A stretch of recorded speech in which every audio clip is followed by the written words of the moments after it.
All right, so we got a small little science article here from The Guardian. Discovery of small armored dinosaur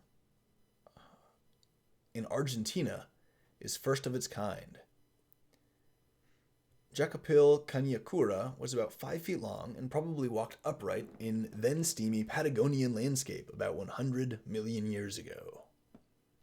Paleontologists have announced the discovery of a previously unknown small armored dinosaur in southern Argentina, a creature that probably walked upright on its back legs, roaming a then steamy landscape about 100 million years ago.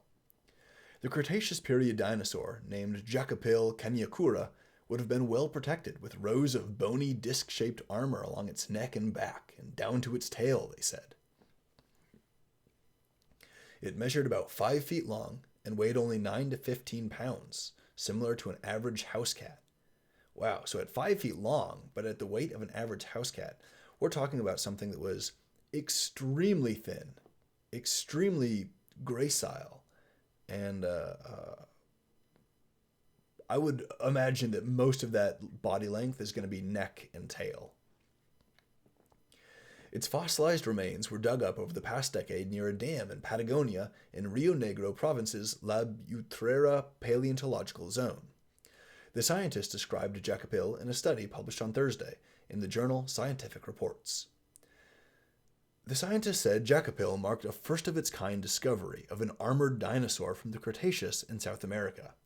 It is part of a thyreophoran dinosaur group that includes the likes of Stegosaurus, known for its bony backplates and spiky tail, and the tank-like ankylosaurs, covered in armor and wielding a club-like tail. Lead paleontologist Sebastian Apastigua and his colleagues found a partial skeleton of Jacopil along with 15 tooth fragments featuring a leaf-like shape, similar to iguana teeth. Jacopil resembles a primitive form of thyreophoran that lived much earlier, making it a surprise that it dated from the Cretaceous. Apastigua said never before had such a thyreophoran been dug up anywhere in the southern hemisphere. Well, there you go. It's a pretty awesome little news story.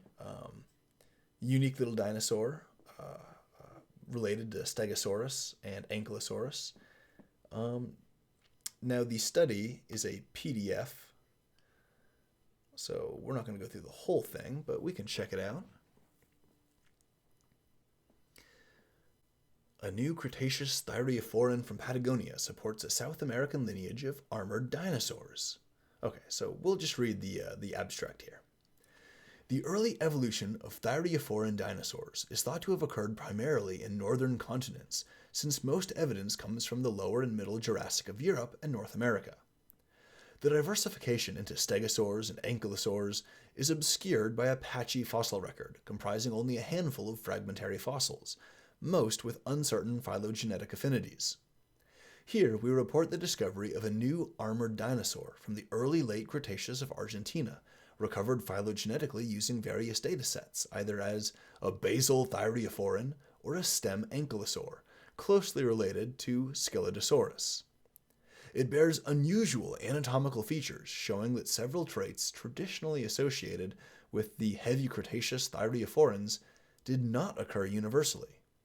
Jacopil Caniacura is the first definitive thyreophoran species from the Argentinian Patagonia.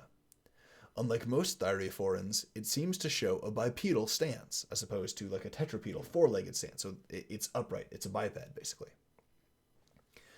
Jacopil also shows that early thyreophorans had a much broader geographic distribution than previously thought. It is a member of an ancient basal thyreophorian lineage that survived until the late Cretaceous in South America. Okay, so let's scroll through this just a bit. I'm not going to read too much more, but I want to look at some of the fossils that they looked at.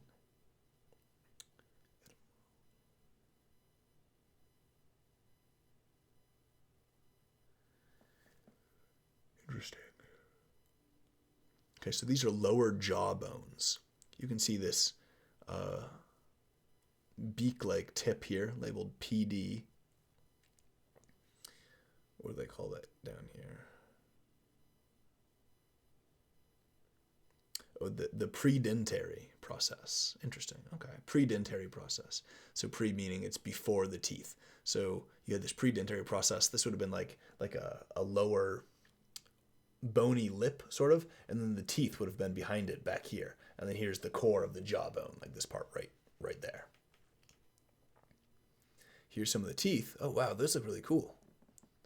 Wow, you can see a lot of the ridges on the teeth there. Some of them, you can see the wear. They're all been like flattened down. Okay, and so then here, yeah, like I said, most of the body length is going to be neck and tail. But here they're trying to place some of the bones they recovered onto the fossil, or onto the skeleton. The tail piece, some vertebral pieces, femur segments, the jaw segments, of course, that we looked at. Interesting. It's cool that, they're related to like stegosaurs and ankylosaurs, and this clade has like a lot of armor plating and stuff on their backs.